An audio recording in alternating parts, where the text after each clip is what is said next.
15h, 16h30, Cyrielle Sarah Cohen. Radio J. Et tout de suite sur Radio J, on passe au coup de cœur du jour. Et une question d'abord pour vous, Gérard Darmon. Est-ce que vous auriez voulu... On est d'accord. Est-ce que vous auriez voulu faire du stand-up ou un one-man show ? Non, parce que probablement on me l'a proposé, mais ce que je vais faire probablement, après cette pièce et peut-être l'année prochaine, c'est que j'ai écrit un seul en scène. Ah. Oui. On y vient. Eh bien, écoutez, je suis ravie de cette information parce qu'on va découvrir quelqu'un qui fait ça très bien. Un coup de cœur en direct, c'est Tania Dutel. Bonjour Tania. Bonjour. Un plaisir de vous accueillir aujourd'hui pour parler de votre spectacle qui s'appelle Les Autres. Ouais. C'est à partir de demain. Ouais. Donc, vous jouez à la Nouvelle Ève à Paris tous les jeudis, vendredis et samedis. Ce sera à 21h jusqu'au 23 décembre. Vous serez ensuite en tournée dans toute la France et c'est déjà votre 3e spectacle. Oui, c'est ça. Alors, de quoi va parler celui-ci ? De quoi va parler celui-ci ? Il parle déjà, puisque je l'ai écrit il y a déjà un petit moment. C'est surtout par rapport au fait qu'on vit par rapport au regard des autres. Donc, je parle de beaucoup d'anecdotes personnelles, mais qui sont toujours liées aux autres. Eh bien, on va écouter tout de suite un petit extrait. On dépend vraiment du regard des autres qui nous jugent tout le temps. C'est vrai ou c'est pas vrai ? Les autres nous jugent. Si jamais il y a des gens dans la salle qui disent « Non, franchement, moi, je vis pour moi, je vis pas pour les autres. » Très bien, je vais te poser une question. Qui va parler à tout le monde ? Est-ce que quand tu te retiens de péter, c'est pour toi ou pour les autres ? Que tu te fais mal au ventre ? Et qu'à un moment, tu te dis « Excusez-moi, je vais aux toilettes » alors que tu n'as pas envie d'aller aux toilettes, tu vas juste péter. Pour qui est-ce que tu fais ça ? C'est clairement pour les autres, c'est pas pour toi. Moi, ma vie, elle dépend tellement du regard des autres que j'ai fait de la chirurgie esthétique. Si j'ai fait de la chirurgie esthétique, qui dit non ? C'est toi ? Eh ben, j'ai fait de la chirurgie esthétique à cause des autres. Bah si. De quoi ? J'ai toujours pas entendu. Mais merci. Mais parce que j'ai fait de la chirurgie esthétique. Voilà votre spectacle, j'ai pu le visionner, j'ai pu le voir parce que venir vous voir avant l'heure c'était pas possible. Ouais. Donc merci beaucoup Tania Dutel.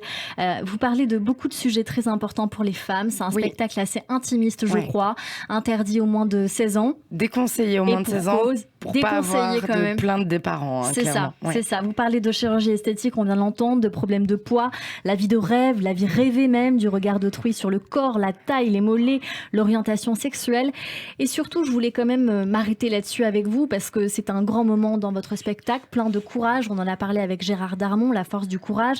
Vous parlez aussi de la sidération face à l'agression sexuelle ou au harcèlement même sexuel que l'on peut aussi consentir malgré soi. Oui, effectivement, puisque dedans, je raconte une anecdote qui m'est arrivée, comme vous l'avez entendu dans le spectacle, avec un humoriste qui m'a forcé à coucher avec lui. Et donc, où j'étais dans cet état de sidération et j'avais 25 ans, c'était il y a plusieurs années. Je m'en suis rendu compte plus tard et c'est difficile d'en parler parce que quand je raconte cette histoire, il y a des gens pour qui c'est pas quelque chose d'anormal. C'est juste moi qui savais pas trop à ce moment-là. C'est compliqué, effectivement, de parler de ça, ouais. Et c'est compliqué de trouver la limite à un moment donné, comme vous l'expliquez dans votre spectacle, dans le regard des gens. Certains pensent que là, vous étiez d'accord, alors quand finalement vous n'étiez pas d'accord, vous vous sentez forcé. Vous mettez vraiment très bien ça en lumière pour que les gens puissent comprendre ce que vous avez vécu et comment vous êtes senti obligé d'y aller, bien que vous y soyez allé finalement de vous-même, mais avec cette pesanteur sur vous. Oui, c'est ça, c'est que j'ai plutôt parlé de la manipulation psychologique plutôt que... Parce qu'on a trop l'image du viol où ça va être dans l'agression la nuit par un homme qu'on ne connaît pas, sauf que dans les faits, plus de 80% c'est par des hommes que nous connaissons. Donc je parle de cette manipulation justement que les hommes exercent des fois sur nous pour arriver à leur fin. Et vous essayez encore une fois de rendre ça drôle. J'ai 12 ans, je suis à table avec ma famille et d'un coup ma mère se lève de table et elle nous dit « Bon, avec votre père on a réfléchi. » Je regarde mon père, il sait pas de quoi elle va parler. Mais il dit oui. Tu sais, parce que mon père, il est comme tous les pères.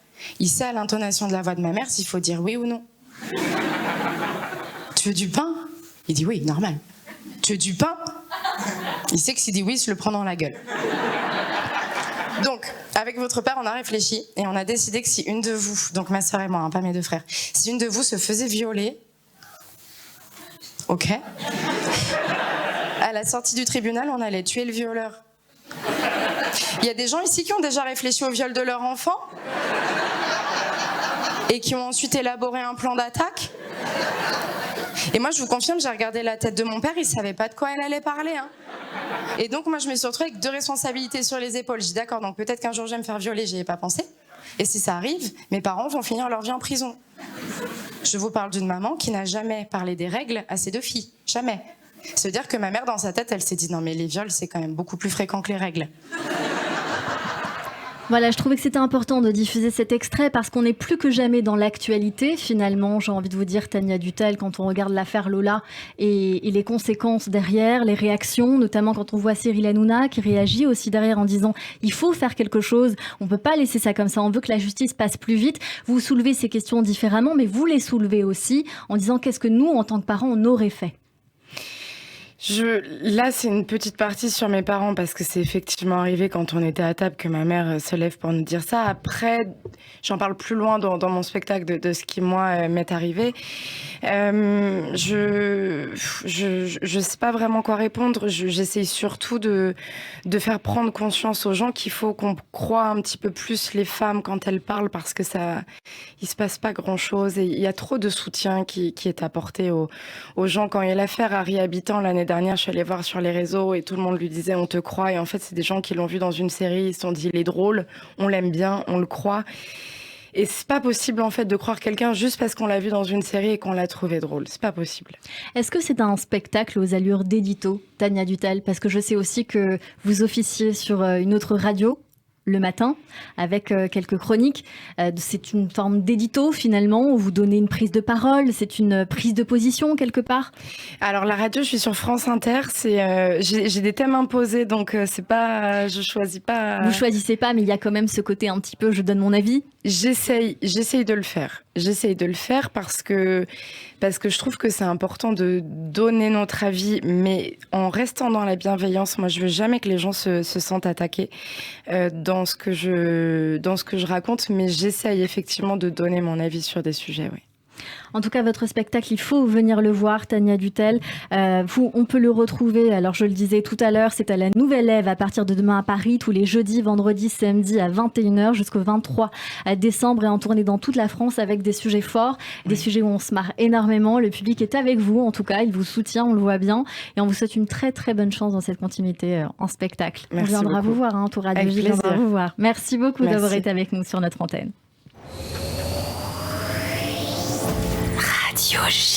Radio J. Le portrait psychologique. Et comme toujours à la fin de cette émission, nous avons pour habitude, Gérard Darmon, de